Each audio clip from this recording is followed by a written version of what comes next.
Hello good morning everyone, welcome to Saurabh sir classes. This is Chinu Thakur और DSSB का examination आपका 2023 हम लोग डिस्कस कर रहे थे। कल पार्ट 1 मैंने अपलोड कर दिया है और पार्ट 2 आज मैं आपके सामने अपलोड कर रही हूँ। ठीक है, तो लेट्स स्टार्ट टुडेज क्लास। और आज का क्वेश्चन हमारा स्टार्ट हो रहा है क्वेश्चन नंबर 11 से। क्वेश्चन नंबर 11 में पूछा गया है कि if m denotes addition, n denotes multiplication, o denotes subtraction and p denotes division, then what will be the value of the following question. बहुत आसान होता है ऐसे क्वेश्चन का, लेकिन गड़बड़ कहाँ पे होता है? गड़बड़ होता है जब हम बोर्ड मास के रूल को ठीक से अप्लाई नहीं कर पाते कि पहले डिवीजन करना है या पहले एडिशन करना है, बस वहीं पे गड़बड़ होती है। तो हम देख लेते हैं क्या बोल रहा है ये क्वेश्चन। क्वेश्चन का कहना है 2 to 5, पहले मैं सारे नंबर लिख लेती हूँ। 2 to 5 45। पेन को थोड़ा सा कम कर लेते हैं। ठीक है, चलिए।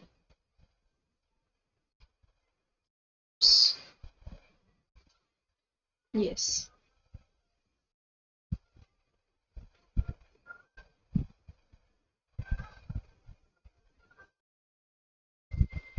To to 5 45, then 20, then 4, then 70। Okay, digit मैंने लिख लिए हैं। और उसके बाद आप क्या कह रहे हैं कि m एडिशन को डिनोट कर रहा है, यानी कि p और m। यहाँ पर देखिए 45 और 20 के बीच में m जो है वो डिनोट कर रहा है एडिशन, n डिनोट कर रहा है मल्टीप्लीकेशन। ठीक है, o का कहना है कि भाई मैं तो सब्ट्रैक्शन हूँ, और p का कहना है कि मैं तो हूँ डिवीजन। अब हम इसे सॉल्व करेंगे। सबसे पहले डिवीजन कर लेते हैं। ठीक है, 45 और 2 to 5 को आप डिनोट कर जब डिवीजन करेंगे तो आपका आंसर आ जाएगा 5। ठीक है, 45 5 से 2 to 5 होता है। उसके बाद प्लस 20 मल्टीप्लाई बाय 4। ठीक है, तो आपको 80 इजीली मिल जाता है। फिर आपका यहाँ पर डिनोट हुआ था o, सब्ट्रैक्शन डिनोट हुआ था। ठीक है, तो यहाँ पर हम देखते हैं कि 70 आ जाता है आपके पास। तो सिंपल हो गया, 85 माइनस 70 आ जाएगा आपके पास 15। तो आंसर क्या हो जाएगा 15। ठीक है, अब यहाँ पर गड़बड़ हमेशा क्या हो जाती है, अगर मैं पहले डिवीजन ना करके पहले प्लस कर दूं या पहले कुछ और कर दूं तो कई बार नंबर्स थोड़े बहुत अप एंड डाउन हो जाते हैं, बस वहीं पे गलती होती है। नेक्स्ट क्वेश्चन पर चलते हैं। नेक्स्ट क्वेश्चन आपका है 12th नंबर पे आपसे पूछा गया है। एक minute. Yes, 4-letter clusters have been given, out of which 3 are alike and in some manner and 1 is different। तो ये 4 में से 3 तो एक जैसे हैं बट एक डिफरेंट है। तो मैं पहले ये 2 ले लेती हूँ बस, क्योंकि मुझे टाइम भी सेव करना है, कॉम्पिटिटिव लेवल एग्जामिनेशन है, टाइम नहीं वेस्ट करना है। तो NPMQ अगर मैं देखूं तो NPMQ, तो PQ और MN इस तरह से जा रहा है। अगर GIFJ ये भी देख लेती हूँ। ठीक है, GIFJ तो IJ, ठीक है, G, यहाँ पर देखिए FG, यानी ये इस तरह से कनेक्टेड है। लेकिन अगर मैं QSPV देख रही हूँ, QSPV देख रही हूँ, तो PQ तो ठीक है, लेकिन STUV तो ये मैच नहीं हो रहा है। इसलिए ये वाला जो पेयर है, लेटर्स जो है क्लस्टर्स, ये मैच नहीं। ठीक है, क्वेश्चन नंबर 13 पे पढ़ते हैं। क्वेश्चन नंबर 13 है which two numbers should be interchanged to make the given equation correct। दो नंबर वो कौन से इंटरचेंज होंगे जिससे ये इक्वेशन करेक्ट हो जाए। ठीक है, यहाँ पर भी वही रूल है बोर्ड मास वाला। अब मैं यहाँ पर अगर आंसर तो दिया हुआ है, एक बार करके देख लेते हैं। अगर बाई चांस आंसर ना दिया होता तब कैसे करते? तो सिंपल सी बात है, मैं अनुमान करूंगी मिनिमम नंबर्स को लेकर, यानी या तो मैं 3 and 7 को लेकर चेंज करूंगी या मैं 4 and 7 को लेकर, पहले मिनिमम, क्योंकि मेरा जो इक्वल में आंसर है वो बड़ा नंबर नहीं है। तो ये ट्रिक है। ठीक है, समझ में आ रही बात है? तो 24 माइनस 42 डिवाइड बाय जो 4 है उसको मैं 7 कर देती हूँ, इंटरचेंज करना है ना, मल्टीप्लाई बाय 3 प्लस यहां पर कर देती हूँ 4। तो क्या आंसर आएगा? ठीक है, सिंपल है। हम डिवाइड करते हैं 24 6। ठीक है, उसके बाद आता है 18, यहाँ पर 18 आएगा क्योंकि मल्टीप्लाई भी किया है, प्लस 4। ठीक है, अब यहाँ पर 18 माइनस का है, प्लस वहां 4 है, तो कितना हो जाएगा बताइए? यस, यहाँ पर 14 आ गया और आंसर कितना आया 10। अब यहाँ पे -14 क्यों? जब मैंने इसमें से इसको माइनस किया, क्योंकि माइनस प्लस माइनस होता है, बस यहाँ पर गड़बड़ होती है, इसी बात को याद रखिएगा। मैथ्स टफ नहीं है, मैथ्स को समझने का पैटर्न होता है। अगर आप एक बार मैथ्स को समझ जाते हैं तो आप कोई गलत सम नहीं करेंगे। नेक्स्ट क्वेश्चन इसी तरह का है, which of the following number will replace the question mark. Series वाला आ गया है, क्वेश्चन मार्क में जो नंबर है आपको पता लगाना है वो कैसे है। ये बहुत सिंपल था, इससे लेकिन टफ आते हैं। ये सिंपल आया हुआ है 2023 में, लकी बच्चे थे जिनको सिंपल मिल गया। तो कैसे किया गया है ध्यान दीजिए, 29 और 34 का गैप, 34 44 का गैप, 44 59 का गैप। पहले मैं गैप को चेक कर लेती हूँ, अगर मेरा गैप देखकर आंसर आ जाएगा तो फिर मुझे और कुछ स्क्वायर क्यूब ये सब करने की जरूरत नहीं पड़ती। तो 29 और 34 के बीच में 30 31 32 33 34, यानी कितने का गैप है? 5 का गैप है। 34 44 में 10 का गैप है, 44 59 में 15 का गैप है। तो मैं अब इधर नहीं चेक करती हूँ, मैं इधर चेक करती हूँ कि अगर मैं 20 लिखती हूँ तो मेरा नंबर क्या आ रहा है? तो नंबर मेरा 79 आ रहा है, या 79 है? हाँ, यहाँ पर आपको 79 मिल रहा है। इसका मतलब जो रीजनिंग मैंने लगाई है वो बिल्कुल सही है। तो नेक्स्ट आपका आंसर आराम से निकल आएगा। नेक्स्ट आंसर आपका क्या हो जाएगा? 104, ठीक है ना, 104। कैसे? आप 25 ऐड कर दीजिए, 25 ऐड कर दीजिए, आपको आंसर निकल आएगा, ठीक है, 104। चलिए बढ़ते हैं नेक्स्ट क्वेश्चन की तरफ। बहुत आसान होते हैं क्वेश्चन अगर आपने प्रैक्टिस की हुई है, प्रैक्टिस नहीं की है तो छोटी से छोटी चीज भी मुश्किल हो जाती है। नेक्स्ट क्वेश्चन है question number 15। In the equation one statement is given followed by two course of action, ठीक है। स्टेटमेंट क्वेश्चन जो होता है बहुत ही सिंपल होते हैं, उसको हमें क्या करना है, ध्यान से पहले पढ़ लेना है, बस फिर हो जाएगा, ठीक है। क्वेश्चन कहता है कि whale should be protected in their natural habitat and their habitat should be conserved, ठीक है। whales को प्रोटेक्ट करना चाहिए, उनके नेचुरल जहां वो रहती आई हैं, जो उनका वातावरण रहा है उसी में रखना चाहिए। ऐसे नहीं कि आप कोई बहुत बड़ा वाटर रिजर्वायर बना लें और उसमें रखना चाहें, तो दैट्स नॉट पॉसिबल। तो इट शुड बी कंजर्व्ड, और उसे हमें कंजर्व करना चाहिए। तो स्टेटमेंट 2 क्या कहता है? पुलिस को क्या करना चाहिए? बैन लगा देना चाहिए सभी लोकल्स पर, टूरिस्ट पर, from going to the beach, की बीच पर नहीं जाओ, बैन लगा दो। तो ये पॉसिबल नहीं हो सकता। बीच पर आप टेम्पररी किसी चीज के लिए बैन कर सकते हैं कि हाँ फिलहाल सिचुएशन ऐसी है, बट ये नहीं किया जा सकता कि लोकल्स और टूरिस्ट को बैन किया जा सके। तो course only course one action will follow, ठीक है।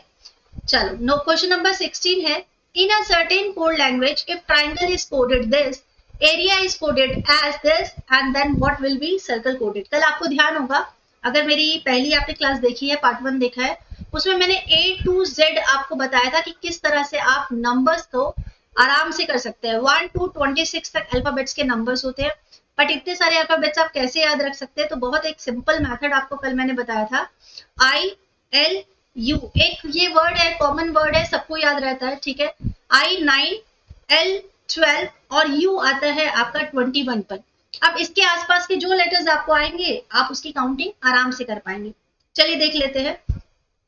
ट्राइंगल को कोडिंग में दिया गया है, T 20 पर आता है, चेक कर लीजिए। अगर U 21 है तो T कितने पे आएगा? T 20 पे आएगा, ठीक है ना। अब R जो है 18 पे आता है, चेक कर लेते हैं। RST अगर ये 19 है तो ऑटोमेटिकली ये 18 पे आएगा। तो ये 3 वर्ड्स की अगर आपको काउंटिंग आती है तो आप सारा सॉल्व कर पाएंगे, ठीक है। यहाँ पर सर्कल का कोडेड पूछा गया है, तो सिंपल है, सर्कल यानी कि C आपका आया 3 पर, I आपका आया 9 पर, R आपका आया 18 पर, C अगेन 3 पर, और L आया आपका 12 पर, और E आया आपका 5 पर। तो सॉल्व हो जाता है। अगर आपको न्यूमेरिक आ गया, मतलब नंबर्स इसका आ गया अल्फाबेट्स का, तो ये क्वेश्चन सॉल्व हो जाएगा। तो आंसर आपका आ गया नंबर 3। नेक्स्ट क्वेश्चन पर चलते हैं। आसान है ना क्वेश्चंस, इजीली अगर आप मतलब कर पाएंगे इसको बेटर तरीके से हो जाएगा। प्रैक्टिस बस जरूरी है, ठीक है। क्वेश्चन नंबर 17 है, if A multiply B means A is the husband of B, ठीक है। A plus B means A is the mother of B। A divide B means A is the son of B। If A minus B means A is the wife of B. How is A related to L in the expression N into A plus M और minus L? अब इसे आप solve कैसे करेंगे, क्योंकि ऊपर तो ना N दिया है ना L दिया है, अब यहाँ पर क्लियर दिया हुआ है, सबके रिलेशनशिप दी है और कोड्स दिए हैं, हमें फटाफट से चेक करना है कि कौन सा कोड सही है, ठीक है। तो यहाँ पर a multiply by b means होता है a is the husband of b, यानी यहाँ पर n मल्टीप्लाई अगर a कहा गया है तो n हो गया a का हस्बैंड, ठीक है। और उसके बाद a प्लस m, यानी कि अगर प्लस में मैं देखूं तो a माँ है b की, ठीक है, it's a mother of b, तो a is the mother of m, ठीक है, ये इसकी मदर हो गई है, ठीक है।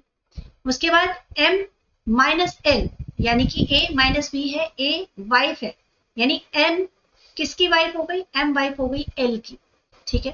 तो अब पूछा गया है a और l का रिलेशनशिप क्या है, तो बहुत आसान हो गया है, a अगर m की मदर है तो l की मदर इन लॉ हो गई, तो हम कहेंगे हाँ वाइफ्स की यानी पत्नी की मदर है, ठीक है, आसान है। चलिए नेक्स्ट क्वेश्चन की तरफ बढ़ते हैं। नेक्स्ट क्वेश्चन है on folding the given die which letter will be opposite to the letter R. अब हम अगर इसको फोल्ड करेंगे, ठीक है, कैसे फोल्ड करते हैं, नीचे से बॉक्स को फोल्ड किया मैंने, ओ पी के ऊपर आया, पी क्यू के, फिर एन को मैंने ऐसे टर्न किया, अब एन बिल्कुल इसके यहाँ पर आ गया है, और पी जब मैंने फोल्ड किया था तो कैसे हुआ, यहाँ पर आर है, जिस जिसके पास फोल्ड होते हैं वो उसके ऊपर फोल्ड हो गया ना, एन आर के ऊपर फोल्ड हुआ, ओ पी के ऊपर, अब मैंने जैसे उसे टर्न लिया और वो एम अंदर की तरफ जाएगा, जब आप इसे पेपर से करके देखेंगे तो एग्जैक्ट आर का जो अपोजिट लेटर होगा, यानी आर नीचे आएगा ऐसे और पी उस तरफ आएगा, ठीक है। तो आंसर क्या आ जाएगा आपका, पी। पूछा गया है कौन सा लेटर जो है आर के अपोजिट में होगा। नेक्स्ट क्वेश्चन है क्वेश्चन नंबर 19, उसके बाद क्वेश्चन 20 लास्ट होगा, उसके बाद नेक्स्ट पार्ट 3 मैं आपके साथ शेयर करूंगी जल्दी, ठीक है। 3 statements are given followed by 2 conclusion number and 1 and 2. Assuming the statement to be true, decide which of the conclusion. Assuming to be, ध्यान से सुनिएगा, assuming the statement to be true, which of the conclusion logical follows, ठीक है। Statement 1 है all posters are pamphlets. Statement 2 है all pamphlets are envelopes. Statement 3 है all envelopes are card, ठीक है। यानी कि आपका जो ये आप सॉल्व करते हैं, रीजनिंग किस तरह से होगा, एनालॉग है पूरा, ठीक है। ऑल पोस्टर्स, तो ऑल पोस्टर्स मैं अंदर बना देती हूँ, all posters PO are pamphlets, ठीक है, पैम्पलेट्स बना देती हूँ PA। उसके बाद ऑल एनवलप्स आर कार्ड, अब यहाँ पे देखो ऑल एनवलप्स आर कार्ड बोला गया है और पैम्पलेट्स आर एनवलप, पैम्पलेट यानी एक सर्कल और बन रहा है, ठीक है, ये बन गया आपका एनवलप। उसके बाद बोला गया है ऑल एनवलप्स आर कार्ड, अब एक और फाइनल सर्कल बन रहा है, ओके, ठीक है, और ये कह रहा है कि ऑल एनवलप्स आर कार्ड्स, अब यहाँ पे हम कार्ड्स बना देते हैं, ठीक है। अब कंक्लूजन क्या निकला, सम पैम्पलेट्स आर एनवलप्स, ठीक है, सम पैम्पलेट, कुछ पैम्पलेट्स जो हैं वो एनवलप्स भी हैं, ओके। चलो कंक्लूजन 2 कहता है all pamphlets are cards, all pamphlet are cards, तो ऑल वाली तो स्टेटमेंट बिल्कुल ठीक है ना, क्योंकि वो तो इसके अंदर बिल्कुल है।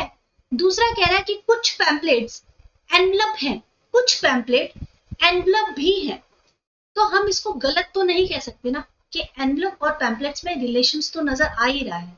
और अगर यहाँ पे कोई ऑप्शन ये होता ना कि conclusion 1 is right and conclusion 2 is not, ठीक है, तो मतलब 2 इज नॉट साथ में दिया होता तो हम उसको करेक्ट कर देते, बट यहाँ क्या दिया, ओनली कंक्लूजन 1 फॉलोज, तो इसका मतलब ये तो नहीं है सम पैम्पलेट्स आर एनवलप, हम इसे डिनाई नहीं कर सकते, क्योंकि जब भी ये वाला चार्ट बनता है AEIO,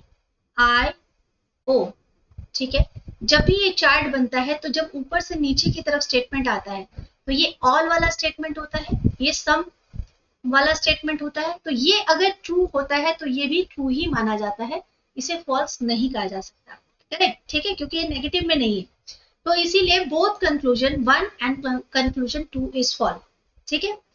लास्ट क्वेश्चन में चलते हैं, जो आज की क्लास का लास्ट क्वेश्चन है आपका question number 20। So let's break this question, बहुत आसान है, ध्यान से कीजिएगा, और इसी ऐसे क्वेश्चंस बहुत सारे आएंगे, ठीक है, मतलब हर बार आते हैं इसी तरह के क्वेश्चंस, ठीक है, नाम चेंज कर दिया जाता है, पोजीशन चेंज कर दिया जाता है, आपको सिंपल एक मेथड देखना है कि हो क्या रहा है। अबे 13th है फ्रॉम लेफ्ट हैंड से, साहिल है 22nd from the right hand से, एंड 18 फ्रॉम द लेफ्ट। तो ऐसा कोई करेक्टर जहां पर दो उसको पोजीशन दे दी गई है, पहले हम वो वाला ही देख लेते हैं, तो सॉल्व वहीं से हो जाएगा। अब यहाँ साहिल जो है उसको दो पोजीशन मिली है, एक लेफ्ट से वो 18th पर है, ठीक है, और राइट से वो 22nd पर है।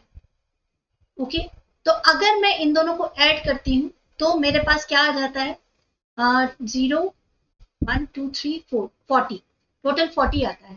तो यानी कि स्टूडेंट्स कितने हैं, 40 नहीं, कभी भी ऐसा नहीं करना, -1 होगा क्योंकि पोजीशन के ऊपर है ना वो, तो एक पोजीशन तो माइनस होगी ना, वो तो दोनों ही पोजीशन पर है, यानी टोटल स्टूडेंट कितने हो गए, 39 हो गए। अब आ जाती हूँ मैं अभय पर। अभय क्या कह रहा है, अभय है 13th पर। अगर वो लेफ्ट से 13th पर है, ठीक है, तो उसका राइट में कितने स्टूडेंट बचे हैं, तो 39 जो है आपका, उसमें से मैं अगर 13 माइनस कर दूं, क्या मेरा आंसर आ जाएगा, यस मेरा आंसर आ जाएगा, ठीक है। तो आंसर क्या हो जाएगा आपका, 26 राइट आंसर हो जाएगा। तो हमेशा ये याद रखिएगा कि टोटल आप जितने नंबर्स पे कर रहे हैं उसमें -1 कर दीजिएगा, आपका आंसर निकल आएगा।